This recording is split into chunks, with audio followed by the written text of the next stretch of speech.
Hello dear student, तो मैं भारत भूषण आप सभी का अपने इस यूट्यूब चैनल पे स्वागत करता हूँ। बच्चों, जैसा कि आपको पता है कि अब कुछ ही समय जो है रह गया है नीट की परीक्षा में और जेईई मेंस की परीक्षा में।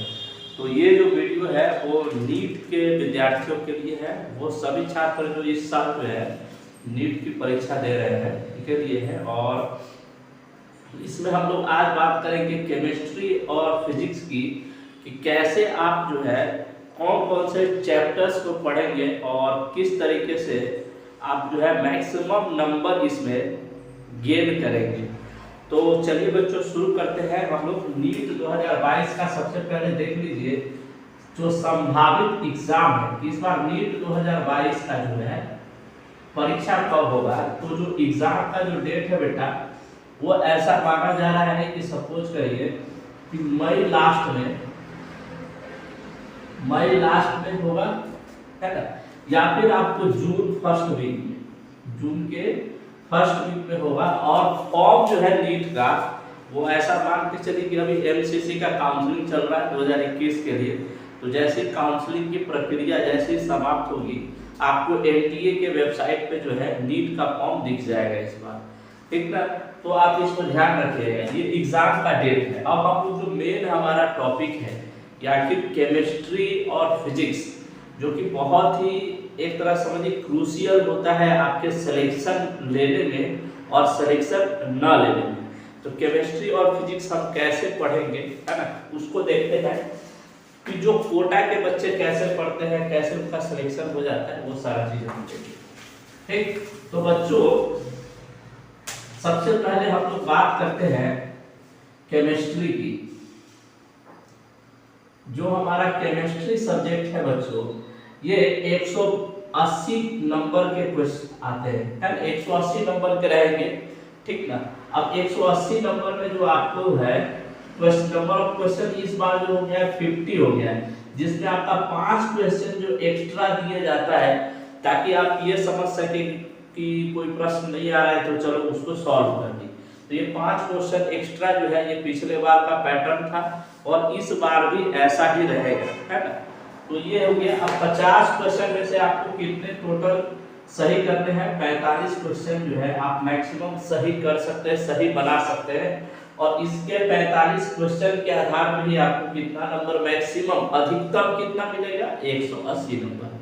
ठीक बच्चों, अब देखिए सबसे पहले हम ये समझते हैं कि केमिस्ट्री में जो है इम्पोर्टेंट कौन कौन सा चैप्टर है, या फिर कौन कौन सा हम चैप्टर पढ़ेंगे जिससे हमारा सिलेक्शन हो जाए। मतलब कि जिसको मान के चलो जो बॉर्डर पे हो अभी और उसको थोड़ा सा एक्सीलरेशन मिल जाए या थोड़ा सा ऐसा वेलोसिटी मिल जाए कि ऑर्बिट को पार करके एमबीबीएस कॉलेज में क्या हो जाए, पहुंच जाए वो, ठीक है। अब देखिए इसमें जो है हम लोग केमिस्ट्री में आपका 2 सेक्शन है, एक है 11th और एक है 12th। तो 11th और 12th दोनों का जो वेटेज होता है वो समान होता है, दोनों से लगभग प्रश्न जो होते हैं वो समान ही पूछे जाते हैं, ठीक ना बच्चों। जैसे आपको जो है मैक्सिमम 15 क्वेश्चन जो आपको रहेगा वो फिजिकल से, 15 क्वेश्चन ऑर्गेनिक से और 15 क्वेश्चन ही किससे रहता है? इनऑर्गेनिक से रहता है। 45 क्वेश्चन मिनिमम, है ना। तो इतने प्रश्न जो है आपको पूछे जाएंगे। अब देखिए 11th और 12th से आखिर कौन कौन सा चैप्टर है जिसको आप पढ़ेंगे आसानी से तो आप इसमें मैक्सिमम नंबर ऑफ क्वेश्चन जो है सही कर सकते हैं, ठीक ना। देखिए केमिस्ट्री क्या होता है, एक्सेप्शन से भरा हुआ है, लेकिन कुछ ऐसे चैप्टर्स होते हैं जिनके क्वेश्चन बनाना बहुत आसान होता है। आप आसानी से इन प्रश्नों को क्या कर सकते हैं, हल कर सकते हैं। तो बच्चों चलिए हम देखते हैं कि 11th और 12th में कौन कौन सा इंपॉर्टेंट चैप्टर है। तो प्यारे बच्चों सबसे पहले हम लोग 11th को देखते हैं। केमिस्ट्री में हम लोग सबसे पहले जो है 11th को देखते हैं कि 11th में आप क्या क्या पढ़ सकते हैं इंपॉर्टेंट चैप्टर में। तो सबसे पहले आप याद रखिएगा, सबसे पहले आपको पढ़ना है केमिकल बॉन्डिंग। केमिकल बॉन्डिंग, अब केमिकल बॉन्डिंग में भी बहुत सारे बच्चे कंफ्यूज रहते हैं कि क्या पढ़ेगा। तो पेपर उठाइए पिछले 10 साल का और उसको देखिए क्या क्या पूछा हुआ है। अगर आप वो नहीं कर सकते तो यहाँ ध्यान दे दीजिए, यहाँ बस ध्यान दे दीजिए, आपका बेड़ा पार हो जाएगा। सबसे पहले आप लोग बॉन्ड ऑर्डर निकालना सीखिए। बॉन्ड ऑर्डर है ना कि N2 का बॉन्ड ऑर्डर क्या होगा, पैरामैग्नेटिक है कि नहीं है, डायमैग्नेटिक है कि नहीं है, और इसका ट्रिक का वीडियो भी हमारे YouTube चैनल पे आपको मिलेगा, ठीक ना। तो ये आप बहुत आसान होता है और इससे क्वेश्चन आपको भर भर ढकिया के पूछता है, ठीक ना बोलो। अब देखिए जब आप बॉन्ड ऑर्डर में इसी में आप लोग पैरामैग्नेटिक डायमैग्नेटिक देख लीजिएगा, तब आपके पास केमिकल बॉन्डिंग में जो पढ़ना है चैप्टर टॉपिक वो है हाइब्रिडाइजेशन। हाइब्रिडाइजेशन बेटा इतना इम्पोर्टेंट टॉपिक है ये कि मतलब कि पीछे इस बार तो नीट 2021 में 3-4 क्वेश्चन पूछ दिया था इससे। एक मैचिंग पूछा था, एक सिंगल करेक्ट पूछा था, एक और इस टाइप से क्वेश्चन पूछ दिया था, 3 क्वेश्चन इससे पूछा था। तो हाइब्रिडाइजेशन और बॉन्ड ऑर्डर ये आपको जो है पढ़ना ही पढ़ना है एकदम कैसे भी कर। उसके बाद अगर ये दोनों टॉपिक जब आप अच्छे से कर लीजिएगा तब उसके बाद आप आइएगा नेक्स्ट जो टॉपिक है एक हाइड्रोजन बॉन्ड करके होगा। हाइड्रोजन बॉन्डिंग ये एनसीईआरटी से केवल आप पढ़ लीजिएगा ना हाइड्रोजन बॉन्डिंग, तो आपका काम हो जाएगा। एनसीईआरटी पढ़ लीजिए। हाइड्रोजन बॉन्डिंग 2 प्रकार का होता है, इंटर और इंट्रा, दोनों पढ़ लीजिए। किसमें इंटर होता है किसमें इंट्रा होता है ये दोनों पढ़ लीजिए, काम करता है। बस इसके बाद कुछ नहीं पढ़ना है। तो केमिकल बॉन्डिंग में यही हॉट टॉपिक होता है, बस इतना पढ़िए काम खत्म। उसके बाद जो आपको 11th में दूसरा जो इम्पोर्टेंट सबसे इम्पोर्टेंट है वो एटॉमिक स्ट्रक्चर। बेटा एटॉमिक स्ट्रक्चर को तो आप इग्नोर मत कीजिएगा। एटॉमिक स्ट्रक्चर बहुत आसान होता है और आप इसको अगर 11th में यहाँ पढ़ लेंगे केमिस्ट्री में तो आपको फिजिक्स में भी बहुत सारा 1-2 क्वेश्चन होगा जो बन जाएगा, ठीक ना। तो ये भी आप आसानी से इसको पढ़ लीजिएगा। एटॉमिक स्ट्रक्चर बहुत आसान क्वेश्चन होता है, केमिकल बॉन्डिंग की तरह इससे भी 2 क्वेश्चन जो आपसे पूछेगा, 1 या 2 क्वेश्चन जनरली रखता है, ठीक ना। अब इसमें क्या क्या पढ़िएगा तो सिंपल सा पहले बोर्स मॉडल देख लीजिए, उसका क्वांटम थ्योरी देख लीजिएगा। क्वांटम थ्योरी बहुत आसान होता है और बहुत ही इजी होता है, उसको एक बार देख लीजिएगा। आपके पास अगर नोट्स नहीं होगा तो हमारे YouTube पे भी धीरे धीरे आएगा वीडियो, उसको आप देखिएगा, ठीक है। उसके बाद तीसरा जो सबसे इम्पोर्टेंट चैप्टर है बेटा वो आपको मैं बता रहा हूं इस हाइड्रोकार्बन। अब ये इतना VVI क्वेश्चन है कि इससे मान के चलिए 2 से 3 क्वेश्चन तो पूछेगा ही पूछेगा 100%। हाइड्रोकार्बन में एल्कीन और एल्काइल का प्रिपरेशन, खासकर एल्कीन बनाने की विधि और एल्कीन का रिएक्शन ओजोनोलाइसिस वगैरह ये सब जो रिएक्शन है उस सब को देख लीजिएगा, बढ़िया से देखिए, है ना, क्योंकि इससे क्वेश्चन आपसे पूछेगा ही पूछेगा, ठीक। अब उसके बाद जो चौथा जो सबसे हॉट चैप्टर का नाम है उसको हम लोग बोलते हैं GOC, जनरल ऑर्गेनिक केमिस्ट्री। इससे भी 2-3 क्वेश्चन पूछता है जनरल ऑर्गेनिक केमिस्ट्री से। क्या क्या पूछेगा तो पूछ देगा कि बताइए एसिडिटी स्ट्रेंथ बताइए, बेसिसिटी पूछ देगा, बेसिक स्ट्रेंथ बताइए, ये सारा चीज पूछ देगा। है पूछ देगा किसमें टॉटोमेरिज्म होगा, किस हाइपर कंजुगेशन होगा, है ना, ठीक ना। तो ये सारा चीज आप इसमें देख लीजिएगा, बहुत आसान होता है, कुछ ज्यादा टफ नहीं होता है। एसिडिक स्ट्रेंथ, बेसिक स्ट्रेंथ, ये सारा चीज निकालना, ठीक। इसका भी वीडियो हमारे YouTube पे पड़ा हुआ है, आप देखिएगा तो सीख जाइएगा उससे। अब छठे नंबर पे जो हम आपको चैप्टर बता रहे हैं, छठा नंबर बहुत आसान, पी ब्लॉक और हाइड्रोजन। पी ब्लॉक और हाइड्रोजन। अब कभी हाइड्रोजन से पूछ देता है, आसान क्वेश्चन पूछेगा हाइड्रोजन का कौन सा ऐसा जो आइसोटोप है जो रेडियो एक्टिव होता है, ये बहुत बार क्वेश्चन पूछा हुआ है, ठीक ना। तो ये सारा चीज आप देख लीजिएगा। अच्छा इसको एनसीईआरटी से पढ़ लीजिएगा, पी ब्लॉक में एनसीईआरटी से बाहर कुछ नहीं पूछेगा, है ना। कार्बन और ग्रेफाइट के बारे में पूछेगा, ग्रेफाइट बताइए, ग्रेफाइट हीरा के बारे में पूछ देगा, उसका रिएक्शन वगैरह पूछ देगा, सिलिकॉन का रिएक्शन पूछ देगा आपसे, एल्यूमिनियम का रिएक्शन पूछ देगा। तो ये सारा चीज छोटा छोटा टॉपिक जो है इसमें पूछता है और बहुत आसान होता है। बस इसको एक बार देखिएगा बढ़िया से सरसरी। एनसीईआरटी एकदम इसमें पी ब्लॉक के लिए केवल और केवल एनसीईआरटी, किसी फलाना ढिमकाना टीचर का फलाना वो उसका नहीं देखने का जरूरत है, केवल एनसीईआरटी पी ब्लॉक के लिए। अब उसके बाद अगर आपको अच्छा लगे है ना। तो मोल कॉन्सेप्ट अच्छे से पढ़िएगा। मोल कॉन्सेप्ट में जो आपको मोलैलिटी निकालना आना चाहिए, मोलैलिटी ये सारा चीज पूछता है। नॉर्मेलिटी, कंसंट्रेशन टर्म क्या होता है, प्रतिशत W/W, प्रतिशत W/V, ये सब हालांकि उतना पूछता नहीं है, लेकिन आपको ये क्वेश्चन में बना के दे देगा कि 10% W/W है ना, इसका नॉर्मेलिटी बताइए। तो आपको पता होना चाहिए होगा, ठीक है। मोल कॉन्सेप्ट है ना। अच्छा, मोल कॉन्सेप्ट में अगर ये सब चीज पढ़ लीजिएगा तो आपको 12th क्लास का जो सॉल्यूशन चैप्टर है वो बहुत आसान हो जाएगा, बहुत आसान हो जाएगा, ठीक ना। उसके बाद जो है सबसे VVI चैप्टर, इसके लिए हम नाम देते हैं इसको स्टार वाला चैप्टर, और सबसे ज्यादा ये बेड़ा गर्क कर देता है बच्चे लोग का, ठीक ना। इक्विलिब्रियम बेटा, इक्विलिब्रियम जो है ये बहुत ही आसान होता है उनके लिए जो शुरू में 11th अच्छे से पढ़े, ठीक ना। मतलब इसको अगर आप समय दीजिएगा तो ये आपको समय देगा ना। जैसे कहता नहीं, आपको अगर तुम लड़की को इज्जत दोगे तो लड़की तुम्हें अपना इज्जत देगी, तो इसीलिए वाला है इक्विलिब्रियम। दोनों केमिकल भी और आयनिक भी। आयनिक में आपको बफर सॉल्यूशन वगैरह पढ़ लीजिएगा बढ़िया से। KSP निकालने आना चाहिए। प्रिसिपिटेट कब बनता है, ये सब इम्पोर्टेंट चैप्टर है, सॉरी टॉपिक है, ठीक ना। और केमिकल इक्विलिब्रियम तो बहुत आसान है, बस आपको 2-4 फॉर्मूला आना चाहिए। Kp = Kc RT delta Lg, छोटा मोटा 2-4 फॉर्मूला है, बस वो देख लीजिएगा तो हो जाएगा। तो ये इक्विलिब्रियम। अब जो सबसे नहीं बनाना वाला ये बच्चे लोग का रहता है, वो बेटा अगर आपको थोड़ा सा अगर ज्यादा अगर आपकी तैयारी अच्छी हो तो थर्मोडायनेमिक्स मन हो तो देख लीजिए। थर्मोडायनेमिक्स को आप नेग्लेक्ट करके चलिएगा, क्योंकि थर्मोडायनेमिक्स का क्वेश्चन जो रहता है वो बहुत लेंथी बनाता है। पता नहीं साला का गांजा सूख के कि भांग सूख के जो है पेपर बनाता है गधा सब, बहुत लेंथी इसको पेपर बनाता है थर्मोडायनेमिक्स का, ठीक। अब ये तो हो गया आपको 11th।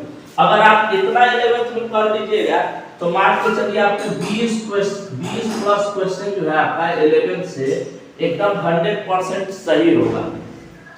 100% सही होगा, मतलब आज लिख के मैं दे दे रहा हूँ कि 20 क्वेश्चन 11th से आएगा और आप सही कर दीजिएगा। बस एक बार हमारा बात मान लीजिए, कुछ मत पढ़िए फलाना कोचिंग ढिमकाना कोचिंग ये वो नोट्स फोर्स कुछ मत पढ़िए। आज ही के दिन से शुरुआत कर दीजिए किसका, NCERT पढ़िए। केमिकल बॉन्डिंग में ट्रिक वाला वीडियो सब देखिए, कैसे बॉन्ड ऑर्डर निकालते हैं। एटॉमिक स्ट्रक्चर में जो है अगर आप प्रीवियस ईयर जेईई मेंस का जो क्वेश्चन बैंक है उसको बना लीजिए, खत्म कहानी। हाइड्रोकार्बन बहुत आसान क्वेश्चन रहता है, इसके लिए भी हम बोलेंगे जेईई मेंस का जो प्रीवियस ईयर और नीट का प्रीवियस ईयर ये दोनों प्रैक्टिस कर लीजिएगा तो आसानी से बना सकते हैं। अब GOC आ गया तो जी देखो बेटा, GOC का कोई था रहता नहीं रहता, कुछ भी पूछ देता है, उसके ऊपर डिपेंड करता है। उसके बाद P ब्लॉक, तो इसको केवल आंख बंद करके NCERT, आंख बंद करके NCERट, मोल कॉन्सेप्ट और इक्विलिब्रियम और थर्मोडायनेमिक्स, इतना 11th में आपको करना है। थर्मोडायनेमिक्स को हम कहेंगे छोड़ दीजिएगा, कहेंगे बहुत टफ होता है। अब तो ये 11th का हो गया, अब 12th का देख लीजिए। मेन खेल तो सारा 12th का है।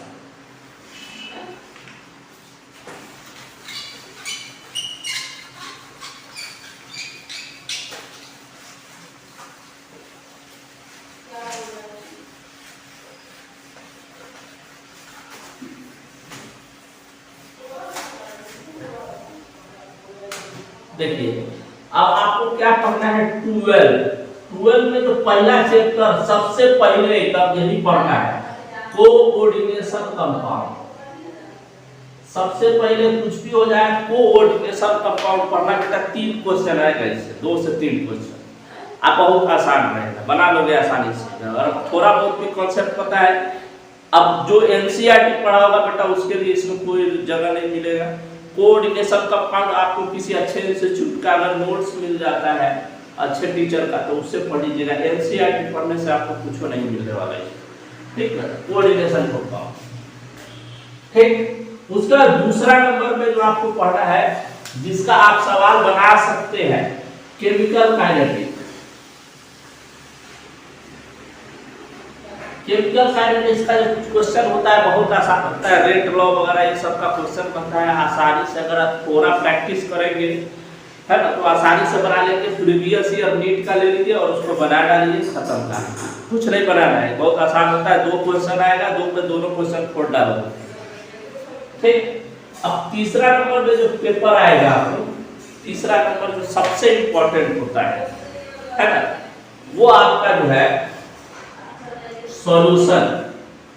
अब देखिए सॉल्यूशन में मोल कॉन्सेप्ट का भी घुसेड़ के दे देगा, मोलैरिटी निकालिए है ना, फिर बोल देगा डिक्रीशन इन फ्रीजिंग पॉइंट बताइए, एलिवेशन इन बॉइलिंग पॉइंट का क्वेश्चन आ जाता है, ठीक बेटा। खासकर बॉइलिंग पॉइंट का क्वेश्चन ज्यादा पूछता है। ऑस्मोटिक प्रेशर जो होता है, आइसोटोनिक सॉल्यूशन क्या होता है, तो ये सारा चीज आप पढ़ लीजिएगा तो आपको फायदा होगा, ठीक ना बच्चों। सॉल्यूशन हो गया। उसके बाद चौथा नंबर पे आपको पढ़ना है इसमें इलेक्ट्रोकेमिस्ट्री। अब देखिए इलेक्ट्रोकेमिस्ट्री का क्वेश्चन जो है वो आपका 2 चैप्टर को मिक्स करके दिया जाए, एक ऑक्सीडेशन रिडक्शन और दूसरा ये इलेक्ट्रोकेमिस्ट्री, दोनों का क्वेश्चन मिक्स करके देगा। तो ऑक्सीडेशन रिडक्शन पे अगर आपको अच्छा कमांड है तो इसका क्वेश्चन आप बना सकते हैं आसानी से। हालांकि बहुत सारा प्रश्न आपको स्ट्रेट फॉरवर्ड मिलेगा जो आप आसानी से हल कर दीजिएगा, है ना। जैसे कि अगर मान लीजिए मोलर कंडक्टिविटी वगैरह क्वेश्चन आ गया तो स्ट्रेट फॉरवर्ड होता है, डाटा पता रहेगा, फॉर्मूला पता रहेगा तो बता सकते हैं, ठीक। लेकिन अगर नर्स इक्वेशन से क्वेश्चन आ गया तो उसमें ऑक्सीडेशन रिडक्शन का यूज करता है, आयोटा वगैरह निकाल के उसमें यूज करेगा, ठीक है। तो ये थोड़ा सा आप देख लीजिएगा इसको, अगर आपको अच्छे से आता है। इसके लिए भी हम वही बोलेंगे कि अगर आपको अच्छा मतलब कि नॉलेज है, तो अगर आपके पास अभी भी कम समय है तो प्रीवियस ईयर का जेईई मेंस और नीट दोनों का क्वेश्चन बना डालिए, एकदम आसानी से हो जाएगा, ठीक। इलेक्ट्रोकेमिस्ट्री। उसके बाद 5वां नंबर पे जो चैप्टर को हम रखे हैं है ना, वो है आपका मेटालर्जी। अब मेटालर्जी में क्या पढ़ना है वो भी सुन लीजिए। मेटालर्जी में पूरा एनसीईआरटी नहीं पढ़ना है, एनसीईआरटी के लास्ट के 5 पेज में, लास्ट के जो है 5 पेज अगर पढ़िएगा तो आसानी से इसको हल कर दीजिएगा। एनसीईआरटी लास्ट के 5 पेज केवल, बस बहुत है इसके लिए एनसीईआरटी मेटालर्जी। तो ये तो बेटा हो गया इंपॉर्टेंट चैप्टर 12 वाला एक पार्ट का। दूसरा पार्ट इसमें देख लीजिए क्या है, पढ़िए ऑर्गेनिक वाला सेक्शन में और पी ब्लॉक में, पी ब्लॉक तथा डी ब्लॉक। अब देखिए पी ब्लॉक से जो क्वेश्चन आता है पूरा एनसीईआरटी पी ब्लॉक का एक एक प्योर नाइट्रोजन कैसे बनता से लेके लास्ट में फ्लोरीन क्लोरीन क्लोरोफॉर्म तक का रिएक्शन देख लीजिए, एकदम देख लीजिए आज से ही। मतलब एक शेड्यूल बनाइए कि इतना समय में हमको इतना पढ़ डालना है, एक बार बस पढ़ लीजिए, है ना। जिंदगी में बस एक बार पढ़ लीजिए, कॉलेज में नहीं पढ़ना पड़ता है। कॉलेज में 5 साल कैसे बीत जाएगा ना पता नहीं चलेगा, बस एक बार घुस तो जाइए, ठीक है बेटा। पी ब्लॉक और डी ब्लॉक दोनों केवल एनसीईआरटी पढ़ना है, मेटालर्जी और पी ब्लॉक केवल एनसीईआरटी और कुछ नहीं। और अगर बाकी आप इधर उधर मार रहे हैं तो अपना समय वेस्ट कर रहे हैं, ठीक बाबू। P block. अब उसके बाद में नेक्स्ट आपका चैप्टर है ऑर्गेनिक में। आइए ऑर्गेनिक में, देखिए ऑर्गेनिक में बायोमोलिक्यूल्स और पॉलीमर, ये आपको केवल एनसीईआरटी से पढ़ना है। बायोमोलिक्यूल्स और पॉलीमर एनसीईआरटी से पढ़ लीजिए, काम खत्म। उसके बाद जो आपको अगला चैप्टर पढ़ना है एमीन। एमीन चैप्टर ये लास्ट का 3rd चैप्टर है, लास्ट का 3rd मतलब पीछे से तीसरा चैप्टर है ना। और इसको आपको भी एनसीईआरटी से पढ़ना है। एनसीईआरटी में और खासकर बेंजीन डाइजोनियम सॉल्ट वाला जो रिएक्शन है उसको जरूर देख लीजिए कि कैसे बेंजीन डाइजोनियम सॉल्ट का रिएक्शन होता है, कॉपर डालेंगे तो क्या होगा, बाकी सब चीज छोटा मोटा चीज है, कपलिंग रिएक्शन वगैरह देख लीजिए, है ना, एनसीईआरटी से। बस उसके बाद आ जाए ये आपका ऑक्सीजन वाला जो कंपाउंड है, ऑक्सीजन और ऑक्सीजन का जो कंपाउंड है, ऑक्सीजन कंटेनिंग कंपाउंड, जिसमें एल्डिहाइड और कीटोन, एल्डिहाइड और कीटोन में एक एक रिएक्शन एनसीईआरटी से देख लीजिए। राइबर टाइमर बहुत सारा दिया, कोलवे, डी कार्बोक्सिलेशन, ये सब क्या होता है देख लीजिए एक बार, उसको अच्छे से देख लीजिए। और नीट और जेईई दोनों का प्रीवियस ईयर बनाइए, सिलेक्शन देखिए कैसे नहीं होता है। तो इसको केवल एनसीईआरटी से पढ़ना है, केवल एनसीईआरटी, लाइन बाय लाइन एकदम रट जाइए रिएक्शन को, जितना रिएक्शन दिया वो। उसके बाद जो है हाइड्रोजन वाला, अब देखिए हाइड्रोजन वाला में कंफ्यूज रहता है थोड़ा सा कि इसको जो है क्या करेगा, कभी कभी जो क्या करेगा हाइड्रोकार्बन से मिला के क्वेश्चन दे देगा, कभी कभी डायरेक्ट फॉरवर्ड जैसे क्वेश्चन दे देगा, तो दोनों मिला के आप पढ़ सकते हैं। तो इतना चैप्टर अगर आप पढ़ लीजिएगा तो आपका काम हो जाएगा। सरफेस केमिस्ट्री जो है उसमें 2-3 को बॉक्स बना होगा, देख लीजिएगा। सरफेस केमिस्ट्री एक चैप्टर है ना, फिजिकल केमिस्ट्री का ही पार्ट है, उसमें 2-3 बॉक्स बना होगा, उसको देख लीजिएगा, है ना। उसमें एक फॉर्मूला है x/p का पावर 1/n, है ना, x/m बराबर p का पावर 1/n, ऐसे करके, तो उसको देख लीजिएगा। उसका प्रीवियस ईयर बना लीजिए, नीट और जेईई से दोनों, अब बहुत आसान हो जाएगा सिलेक्शन। और बेटा सिलेक्शन लेना है तो इतना पढ़ना पड़ेगा, इतना पढ़ लीजिए। 180 में से हम कहते हैं ना 160 प्लस नंबर कैसे आता है इस बार देखिए, हमको फिर बताइए। और देखिए आराम से जो है तैयारी कीजिए हमारे साथ, एकदम बढ़िया से। हमारे YouTube चैनल पे आपको जो है अब से रोज वीडियो मिलेगा, बढ़िया बढ़िया वीडियो मिलेगा। और जिस तरीके से कोटा के बच्चे तैयारी करते हैं वैसे ही आपका हम तैयारी करवाएंगे, मन से, प्यार से, लगन से। एक बार बस डॉक्टर बनना है बाबू, फिर जिंदगी आपका और आपके आने वाली जो पीढ़ी होगा उस सब का बदल जाएगा। देखो मूवी का डायलॉग है ना, जब एक गरीब का बच्चा पढ़ लेता है तो वो अपने साथ आने वाला 7 पीढ़ी जो होता है उसको पढ़ा देता है, उसको सही रास्ते पे लगा देता है। ठीक है, सुपर 30 मूवी का है, बिहार के, हम भी बिहार से हैं इसलिए बताया आपको। ठीक ना बाबू। तो ये जो चीज है ना, ये सारे डॉक्टर्स जो हमारे पढ़ाए हुए बच्चे हैं ना, उन सब को भी हम यही बताते थे, जो आज बढ़िया बढ़िया जगह पे डॉक्टर है, कोई एम्स में है, कोई छत्तीसगढ़ में है, कोई पटना में है ना। पढ़ाने के बाद कौन याद रखता है आप ही पढ़िए, बेस्ट ऑफ लक आपको, एकदम लगन से तैयारी कीजिए बेटा, आंख बंद करके तैयारी कीजिए। 5 महीना टाइम है, 4 महीना बढ़िया से तैयारी कीजिए, सिलेक्शन होगा, आप ही क्या होगा।